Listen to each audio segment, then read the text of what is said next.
बिस्मिल्लाहिर्रहमानिर्रहीम अस्सलाम वालेकुम। पॉलिटिकल इकोनॉमी का प्रोग्राम दादा पोतो शो लेकर आपकी खिदमत में हाजिर। आपसे मुखातिब आपका मेज़बान वसीम अहमद, और इस प्रोग्राम में हमारी रहनुमाई के लिए दादाजी हमारे साथ मौजूद होते हैं। कैलेंडर पर आज 23 जून साल 2021 और आज बुध का दिन। उसी पाक परवरदिगार के लिए तमाम तारीफ़ें जो तमाम जहानों का रब है। नबी करीम सल्लल्लाहु अलैहि वसल्लम की ज़ात अक़दस पर बेशुमार दुरूद व सलाम। पॉलिटिकल इकोनॉमी के प्रोग्राम दादा पोतो शो का बाकायदा आगाज हो चुका है। खबरों और उन पर तबसरों के लिए दादाजी की जानिब चलते हैं। दादाजी अस्सलाम वालेकुम। वालेकुम अस्सलाम। दादाजी क्या हाल है? अल्लाह का बड़ा करम है, उसकी बड़ी इनायत है, नवाज़ें हैं कि हम आपकी खिदमत में। बेशक बेशक, फरमाइएगा। मुबारक। किस बात की? अच्छी खबर से आगाज करना ना। $1.5 अरब की जो ऑयल उधार के ऊपर सहूलत थी वो बहाल हो गई है। चूंकि हमारा दादा पोता शो नहीं हुआ तो इसलिए हमने कहा कि इसको कर दें, मेंशन कर दें। ठीक है। ये बिल्कुल ऐसे है कि एक बंदा हमने चेयरमैन बोर्ड ऑफ इन्वेस्टमेंट लगाया, उसने काम ठीक नहीं किया, वो करप्ट था, उसको हटा के दूसरा लगाया। उसने भी काम नहीं ठीक किया, वो भी करप्ट था, फिर हमने पहले वाले को दोबारा लेके आएंगे। वारी लाई हुई, ठीक है ना। ना इस आगे नहीं, मुझे पता है कि हमें साल देने लग गया ना। किसी की शादी किसी के साथ नहीं हो रही ना, नहीं हो ही नहीं रही। इसी तरह $1.5 बिलियन मिलना शुरू हुआ। मेरे पाकिस्तानियों बहुत बड़ा काम हो गया, $1.5 अरब का तेल उधार मिलेगा। मामा जान दे, पिछले 30 साल से मिल रहा है। ठीक है। और जब हमने न्यूक्लियर डेटोनेशन किया था तो सऊदी अरब ने कहा था कि जेड़ा उधार तो दिता वो गिफ्ट साढ़े वालों। ठीक है, एक कोड़ा कर दे, एक कोड़ा कर दे। $1.5 अरब ਦੇ ਵਿੱਚ ਸਾਨੂੰ ਘਰ नहीं पैंदा, धमाका ਤੁਸੀਂ ਕਹਿੰਦੇ धमाका घर। हाँ, ये तो है, उसकी वायबिलिटी के मसाइल हैं। पैसे ਵਧਾਣ तो फिर ਅਸੀਂ कर देने हैं, बल्कि अरबों को बुला के खड़ा भी कर देंगे। देखो पटाखा चलाने लगे। आपको पता है पुराने ज़माने में जब एटमी धमाका होता था तो बाकायदा वो उस जगह के ऊपर जाके तो लोग उसको खड़े होकर देखा करते थे। कुर्सियाँ लगती थी उसके ऊपर, वो जो अंग्रेज कन्याएं जो हैं, महिलाएं और कन्याएं जो थी, वो जाके बैठ के पंखे झला करती थी। नहीं तो और फिर धमाका होता था। वो उसकी ताबकारी नहीं असर करती थी जिस बाद में फिर जो फड़कियां ने ब्रेस्ट कैंसर के नाल, तो फिर पता लगा कि ताबकारी होंगी खौफनाक। लेकिन पहले जब धमाके होते थे तो बाकायदा सर्कस की तरह तमाशे के तौर पे लोग देखने जाते थे उसको। इंडिया के साथ टेंशन हो ना तो लोग ये खुश होते हैं, एटम बम चलता वेखागे, बम चलता वेखागे। और 25,000 डिग्री सेंटीग्रेड टेम्परेचर हो जाता है उसमें, और 800 के ऊपर लोहा पिघल जाता है, कंक्रीट तक वेपोरेट हो जाएगा। हम जब गए ना, पाकिस्तान स्टील मिल जब चला करती थी तो हमें बुलाया गया कि देखो स्टील मिल चलती देखो। तो हमने जिद कर ली कि वो उस ओवन तक जाना है जिसमें लोहा पिघल रहा होता है, ठीक है। तो हम उस तक गए तो वो इतना शीशा लगा हुआ था, उसमें से उन्होंने दिखाया, पसीने छूटे हुए सन हमारे, बाहर खड़े हुए ना, उस वो जो ओवन थी जी, उससे बाहर खड़े हुए हमारे पसीने छूटे हुए, अंदर लोहा पिघल रहा है बाकायदा, वो पानी की तरह उबल रहा है, पानी की तरह उबल रहा है, सुर्ख रंग का वो। और हमने पूछा यहाँ पे कितने डिग्री सेल्सियस टेम्परेचर है अंदर, तो उसने कहा था 800 डिग्री सेल्सियस। ये 25,000 है। 25,000 हर चीज इवेपोरेट कर जाएगी। ठीक है, नहीं लेकिन कैपेसिटी पे भी होने से ना, साढ़े को तो पाइया छोटे छोटे भी है, छोटे छटाक लाइट जे बकौल शीदा टली दे, लाइट जे भी है। अच्छा जी दादाजी, एक बड़ा गंभीर मसला है। हाँ, पहले डॉलर चला 168, फिर नीचे आया 152, वो पेमेंट देनी है दादाजी, फिर 157। बिजनेस तो कर लेने थे। इसका मतलब पेमेंट हो गई ना उनकी, जिनकी पेमेंट जानी थी पाकिस्तान से बाहर सरकारी रेट के ऊपर, वो चली गई।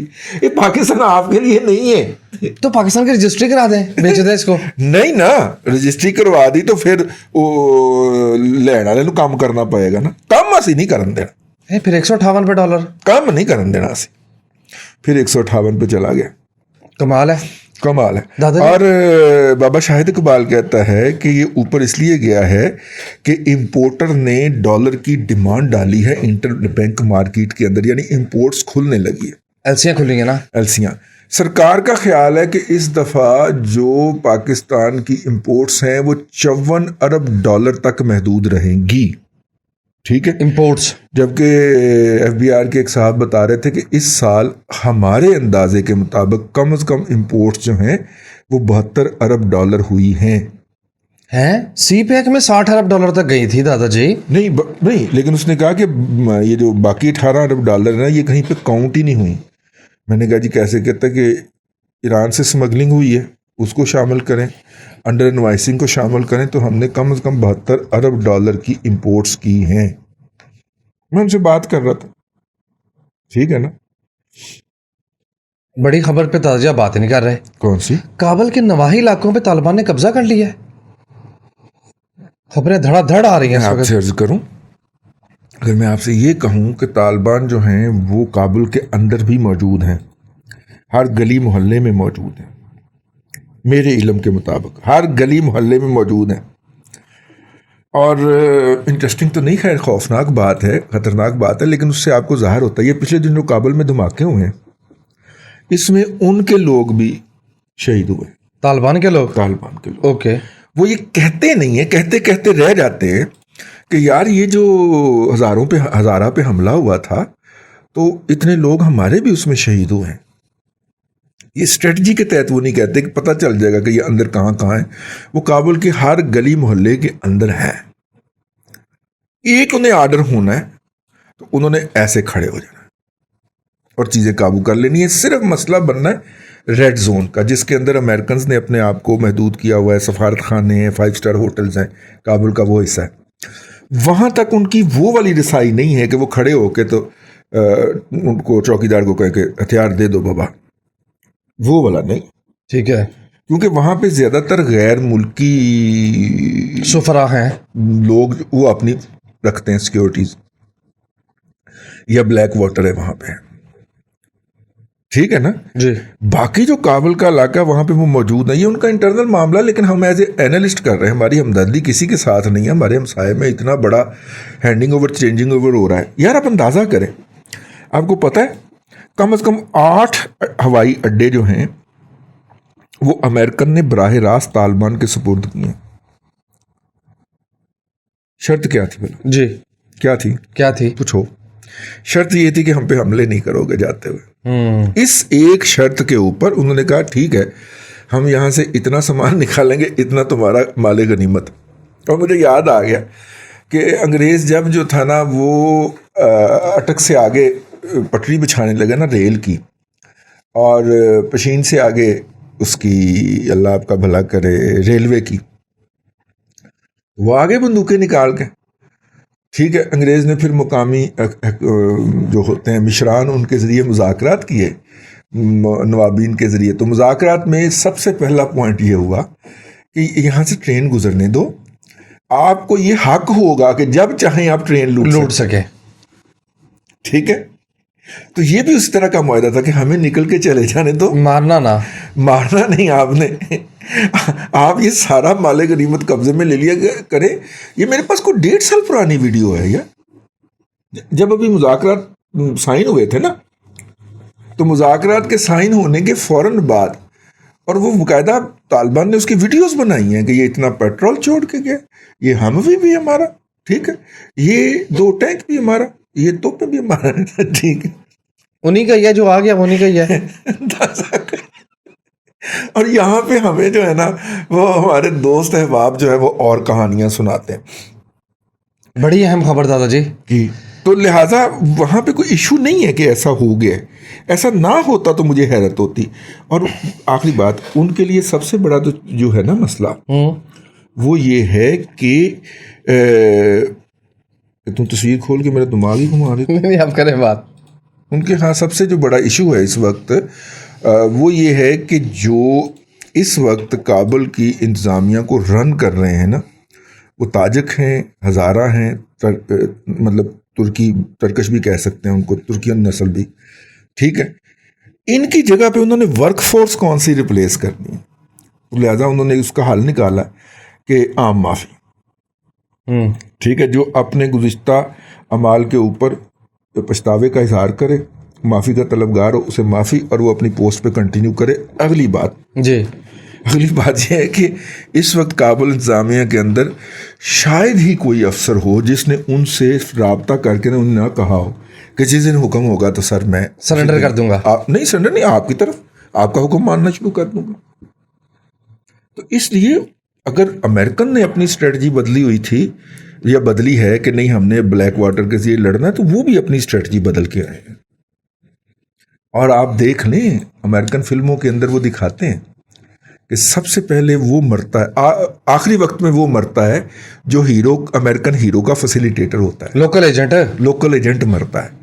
और 3.5 लाख लोगों ने अमेरिका के वीज़े के लिए दरखास्तें दी हैं और उनको वीज़े जारी नहीं किए अमेरिकन ने। और ये सारे वो लोग हैं जिन्होंने अमेरिकन के सिक्योरिटी गार्ड, तर्जुमान और मकामी सहूलतकार के तौर पे काम किया हुआ है, और जिनको तालिबान की तरफ से वार्निंग आ चुकी है कि जनाब तुम्हें नहीं छोड़ेंगे।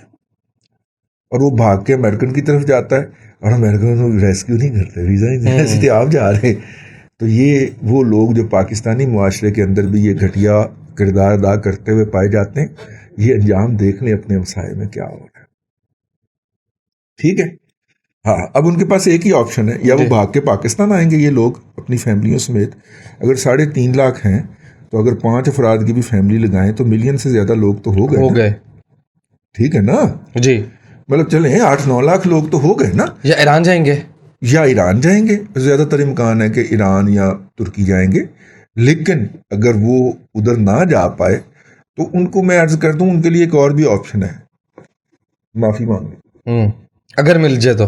ठीक है, अगर उन्होंने दोस्तों की तरह कोई ज्यादा बदअमालियां ना की हुई तो माफी मिल भी जाएगी। कुछ लोग ऐसे हैं जिनको उन्होंने डिक्लेयर किया हुआ कि इनकी तो जान बख्शी नहीं है, जंग खत्म हो या ना हो, जब भी मौका मिलेगा इनको हमने जहन्नम वासल करना है, उनके बकौल। तो खैर ये है। शुगर वाली बात सुन रहे हैं। शुगर वाली बात नहीं, मैं दुखी बहुत हूँ। किस बात में? जर्नलिस्ट का काम होता है आपको वक्त के ऊपर खबर देना और आगाह करना कि ये खतरा आ रहा है। जर्नलिस्ट उस खतरे को लाने वाला नहीं होता। हमारे हमसाये में एक तब्दीली आ रही है, ठीक है, उसका अमल जारी है, गुज़िश्ता 20 साल से जारी था लेकिन अब तेज हो गया। हम उस तब्दीली को देख के अगर अपनी पॉलिसी के ऊपर नजरसानी नहीं करेंगे तो हम उस तब्दीली की जो अजाब है उस अजाब के मुस्तहिक ठहरेंगे। सादा, ठीक है, सादा सी बात है। हमें और आपको आगाह कौन करेगा इस तब्दीली से? जर्नलिस्ट करेगा, मेरे जैसा तबसरा निगार उसको खोल के बयान करेगा। इस बुनियाद के ऊपर मुझे अमेरिका का या तालिबान का एजेंट कहना जो है ना वो बहुत शदीद ज़्यादती है, ये मुनासिब नहीं है। मेरा काम आपको आगाह करना है, ठीक है। अगर आपको ये आगाही मकसूद नहीं है तो आप कहीं और चले जाइए, आप हकीकत टीवी देखना शुरू कर दीजिए, ठीक है ना। हमारे इस प्रोग्राम के 10,000 व्यूअर्स पूरे नहीं होते, उसे 3.5 लाख होने जाओ, आप भी उसके अंदर मिल जाओ, उस अंबूह के अंदर। ये लेकिन ये इल्जाम लाना कि असी तालिबान को पैसे पड़े हुए ने, ये मुनासिब नहीं है, ये मुनासिब नहीं, ठीक है ना। या कई लोग हमें पैसे देने आ जाते हैं कि तालिबान को पहुंचा दो यार, हमारे उनके साथ भी इतने राब्ते नहीं है, अल्लाह भला करे। हमारा सिर्फ खबर का राब्ता, खबर वो भिजवा देते हैं और हम आप तक पहुंचा देते हैं उनका नुक्ता नजर जी। और अगर आप उनके नुक्ता नजर को नहीं मानते, ना माने, ये आपका जमहूरी हक है, लेकिन आप तक वो खबर पहुंचाना हमारा फर्ज है और ये फर्ज हमने अपने ऊपर खुद मुसल्लत किया, ठीक है। अब आप जो शुगली है वो पढ़िए। पाकिस्तान के वज़ीर-ए-आज़म जनाब इमरान खान साहब ने अपना दौरा बरतानिया ये कहते हुए पोस्टपोन कर दिया, मुलतवी कर दिया कि अफगान अमन अमल है, पीस प्रोसेस है, उसकी मॉनिटरिंग मैं खुद करूंगा।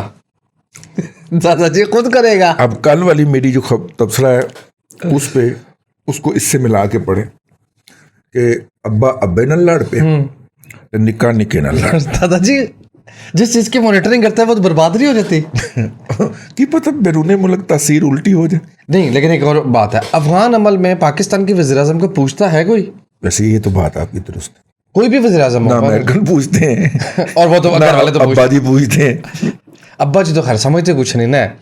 दादाजी मैं 3-4 खबरें नहीं समझते मेरा लाडा सुनना ना, देखी नहीं तो तस्वीर, तो अब्बा जी के चेहरे के ऊपर कैसी पिदराना शफकत है उस वक्त, और चाचे भी सारे अब्बा जी ਨੂੰ ਵੇਖ ਕੇ ਤੇ खुश होन देने कि अब्बा जी खुश हो रहे हैं, ठीक है।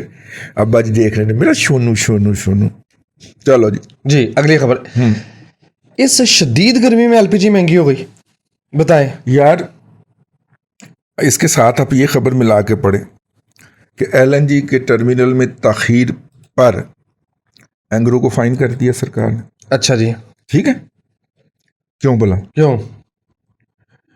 मतलब एंग्रो वालों से सिर्फ special assistant to prime minister ही दिहाड़ी लगा सकता, हम नहीं लगा सकते। हाँ, वो एंग्रो के पास पैसे आ गए ना, तो उन्होंने कहा हम लूट लें इसको बस जल्दी से। नहीं मतलब बहुत साढ़ा ही सके। हाँ, यही बात है हमारा हिस्सा। इसलिए पाकिस्तान में कोई मल्टीनेशनल कंपनी पनप नहीं पाती। अब पनप मल्टी नेशनल पनपती है क्योंकि फिर अमेरिका का सफीर आगे बैठ जाता है ना प्राइम मिनिस्टर हाउस। नहीं, पाकिस्तानी कंपनी मल्टीनेशनल बन के नहीं पनपती, ये बात है। अगली खबर, पावर पॉलिसी अप्रूव्ड हो गई है जो मुश्तरका मफादात की कौंसिल है। खबर तो आ गई लेकिन उसकी तफसीलात नहीं दी उन्होंने। दे देगा खलीद, क्या नहीं दे देगा, 1-2 दिनों में। इन्नी बेसब्री होने की क्या लोड़ है। अच्छा जी, आ जाएंगे, हम बैठ जाएंगे। हम भी खबर के मामले में ना तालिबान वाला सलूब रखते हैं। हाथ में घड़ी नहीं है। क्या मामा, वो काबुल थे तो 20 किलोमीटर आगे, तू इतने गन लेके बैठा नहीं, जब वो इधर आएगा तो उसको मारेगा।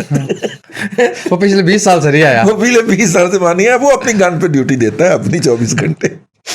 जी, रावी हम अपनी जगह पे ड्यूटी देते हैं, खबर आएगा तो आपको पेश करेगा। खबर सुन ले जी। हाँ, रावी रिवर प्रोजेक्ट जो है, 3 कंपनियां जल्दी काम शुरू कर देंगी। हो जी, हो चीफ ने- 400 अरब रुपए का मामला है, जानदी वारी कुछ तो लेके जाइए ना असी। हाँ, यानी कोई और कहीं नहीं तो एंग्रो को पड़ गए हैं कि जनाब एंग्रो डिले कर दिया, उसके ऊपर फाइन, ठीक है ना। हाँ। जी, अच्छा जी। इस बात को मिनिस्टर सेलिब्रेट कर रहे हैं कि बजट बहुत अच्छा है। वजीर खजाना कहते हैं कि मिनिमम वेज हमने 20,000 रुपया जो सेट कर दिया है वो बहुत यार बड़ी ये चीज है। खबरों का प्रोग्राम है, बकवासियात कर रहे हैं। अच्छा सॉरी, आपकी मेहरबानी है। वर्ल्ड बैंक हुकूमत जो है ना जी, वो एक 1800 अरब रुपए के बॉन्ड जारी करेगी इस साल में। शहबाज राना साहब की खबर है। और तमाम और सकूक होंगे, और सकूक के लिए आपको पता है गारंटी के तौर पे, गारंटी नहीं होती, सिक्योरिटी भी नहीं होती, एसेट शो करना पड़ता है। तो मोटरवेज हम शो करेंगे, उसमें और भी बहुत सारी चीज़ें शो करेंगे। तो ये हम 1800 अरब रुपया आलमी मंडी से हम उठाएंगे, आलमी लेवल के ऊपर। खबरें पहुंचानी चाहिए लोगों तक। तबाही है, वैसे तबाही है, और इसको सेलिब्रेट करेंगे कि देखें हमने कितनी तबाही कर दी, मेरे सोने ने तबाही कर दी। अब कोई नहीं कह रहा मुल्क भेज दिया, रेडियो पाकिस्तान भेज मेरे दिया, सोने मोटरवे ने पे तबाही कर दी ना। तो अब कोई नहीं वो कह रहा। सबके बारी जाएंगे, वो गाना भी जारी करेंगे पिंडी से। लेकिन ये जो है, ये सर, ये 1800 अरब रुपया एक साल में, दिस इज टू मच। रियासत के सॉवरेनिटी दबाव में आ जाएगी। एफबीआर ने टैक्स नोटिस भेजे हैं, जिसकी वजह से हुकूमत जो है वो एफबीआर को ही पड़ गई है, और अख्तियारात के ऊपर झगड़ा हो गया कि आपका अख्तियार है नोटिस भेजने का, ये नहीं है। ठीक है। एक साहब ने मैं खबर भिजवाई 9 जून की, कि 9 जून को खबर छपी थी डॉन में कि वर्ल्ड बैंक कहता है कि पाकिस्तान की जीडीपी की शरह नमू जो है, मजमूई कौमी पैदावार में इजाफे की जो शरह नमू है, वो उसने रिवाइज की है 0.8% से लेके 0.8% से लेके 1.3 तक। तो पार्टी ने हमें पूछवाया है या पूछा है कि जनाब वो तो 1.3 को रो रहे हैं और ये 4.98 पे कैसे चलेगी। तो सो यार, हुकूमत कौन कार है? जो कर रहे हो उनके कागजात में ऐसे ही होता है। ठीक जी, पाकिस्तान फूड का नेट इंपोर्टर बन चुका है। ये तो उसने बजट में भी कहा था, जी। इसमें कौन सी बात है? वो कोई और खबर और कोई बात उसकी होगी नहीं, तो इसलिए उन्होंने कहा होगा। वर्ल्ड बैंक ने $440 मिलियन पंजाब 42 अच्छा $442 मिलियन पंजाब में वाटर और सैनिटेशन सर्विसेज के लिए अप्रूव कर दिए। चले, अच्छी बात है, अच्छी बात। पहुंच जाएंगे साईं, प्यारे अफजल आ जाएंगे। हाँ, वो कहेंगे हमें, वो आपको पता है सैनिटेशन हमसे बेहतर कौन कर सकता है जी। इसमें ना जी, सबसे ना जबरदस्त बात जो की थी ना, वो जरदारी साहब ने की थी। क्या? कि $800 मिलियन मुझे चाइनीज ने दिया सड़क बनाने के लिए। जब मैं लेके पाकिस्तान पहुंचा तो कियानी साहब उठा के ले गए कि हम बना देंगे आपको। ना सड़क बनी, ना डॉलर लबा, साहब लबो तो डिफा, वो जनाब गद्दार हो तुम। गद्दारी के फतवे सुनो, ठीक है ना। अब अभी तक डिनाइल नहीं जारी किया ISPR ने कभी भी उसका। ये कुछ साल हो चला इस बात को जो जरदारी ने कौमी असम्बली के फ्लोर पे खड़े होकर कही थी जी। उसके बाद फिर चाइनीज ने पॉलिसी बदली थी ना, कैश नहीं देना, कैश नहीं देना। दसो कराना की सड़क बनवानी, हम बना देते हैं, मुफ्त में बना देते हैं, सड़क बनाएंगे। क्योंकि उस $800 मिलियन का हिसाब किताब ही नहीं कहीं मिला। आप कह सकते हैं कि 5वीं पुश्त की दोगरी अबलागी जंग को की रेजिमेंट रेज करने के लिए वो पाया ना, वो उसके लिए नेट अलग लेते हैं। हुकूमत पाकिस्तान से 5वीं पुश्त की दोगरी अबलागी जंग का बजट नेट में अलग लिया जाता है भाई। CTD जिसके जरिए ऑपरेट करते हैं उसका बजट अलग लिया जाता है वजारत दाखिला से। रेंजर्स का अलग है, ठीक है, रेंजर्स का अलग लिया जाता है। डेमो के ये जो सिक्योरिटी का अलग है। आर्म्स है ना जिनके जरिए वो ऑपरेट करते हैं, इनके बजट अलग लिए लेते हैं वो सिविल हुकूमत से। भाईजान आप समझ नहीं रहे। दादाजी बड़ी अहम खबर, इंटरनेशनल मंडी में क्रूड ऑयल $75 फी बैरल का हिस्सा भी क्रॉस कर गया। हाय हाय हाय हाय हाय। यहाँ तक कोई खबर नहीं है। इसका मतलब है साडा बेड़ा गर्क होने लगा है। नहीं, यहाँ तक कोई खबर नहीं है। खबर यह है कि इंटरनेशनल मार्केट के एक्सपर्ट्स ने ये कहना शुरू कर दिया कि ऑयल जल्द ही $100 फी बैरल को टच कर जाएगा। नहीं भाईजान, क्यों दादाजी? मैं इसकी कंट्राडिक्शन जारी कर रहा हूँ। उनका तजिया है तो मेरा भी तजिया सुनो। बताइए भाईजान, जितनी तेजी के साथ यूरोप के ईरान के साथ मामला सीधे हो रहे हैं और जितनी तेजी के साथ जो बाइडन भाईजान जो हैं वो आगे जा रहे हैं, ठीक है ना जी। ईरान का ऑयल की एक्सपोर्ट के ऊपर से बैन उठ जाना है इन दी मीन वाइल। ये अरबों की ख्वाहिश है, ये तजिया अरबों की ख्वाहिश। हाँ, क्योंकि सप्लाई के नंबर अब कमजोर हो गए। पहले डिमांड के नंबर कमजोर थे कोविड में। ठीक है, अब कोविड के बाद मार्केट खुलनी है ना, तो इधर से आके ना पार्शल एक्सपोर्ट या कोटा उसको जारी कर दिया जाएगा कि आप इंटरनेशनल मार्केट के अंदर लीगल ट्रेड के जरिए इतना अपना क्रूड बेच सकते हैं। हाँ, ओपेक में कोटा ही होता है जी, ओपेक में कोटा ही होता ठीक है। तो जैसे ही ईरान को हल्का सा भी कोटा मिला ना, ऑयल फिर कल्टी हो जाना। उसकी वजह यह है कि UAE वाले जो शोध अरबी हैं इनके पास अपना तेल तो है कोई नहीं ना। ईरान से जो स्मगल होके आता है उसमें थोड़ा सा केमिकल डाल के उसकी कंपोजिशन को चेंज करके कोई पहचान ना सके कि ये ईरानी तेल था, वो उसे UAE का तेल बना के दुनिया को एक्सपोर्ट। सारे जल्दी काम कर रहे हैं UAE वाले, सारे जल्दी है। 2 नंबरी राज्य के 2 नंबरी। भाई अगर हम अपनी आंखों से वो कारखाने लगे हुए देख के ना आते तो आपके सामने ये बात ना कर। सारी बबल इकोनॉमी। जहाज आता है और एक दिन के अंदर वो जहाज पूरे का पूरा ईरानी तेल से अरबी तेल में चेंज हो जाता है और फिर सिंगापुर टूर जाता है। ठीक है, वाइंड अप टाइम। सामीन कराम, आज के लिए इतना ही। कल फिर आपकी खिदमत में हाजिरी होगी। अल्लाह आपको आसानियाँ अता करे और आसानियाँ खल्क़ खुदा में तकसीम करने की तौफीक। आमीन दादाजी, बेहद शुक्रिया। नाज़रीन कराम, पॉलिटिकल इकोनॉमी का प्रोग्राम दादा पोतो शो आप देख रहे थे। ये था आज का दादा पोतो शो। मैं उम्मीद करता हूँ कि आज का प्रोग्राम आपको पसंद आया होगा। अपने मेज़बान वसीम अहमद को दादाजी के साथ इजाज़त दीजिए। इंशाअल्लाह अज़ीज़ आपसे मुलाकात होगी कल तक के लिए अल्लाह हाफ़िज़।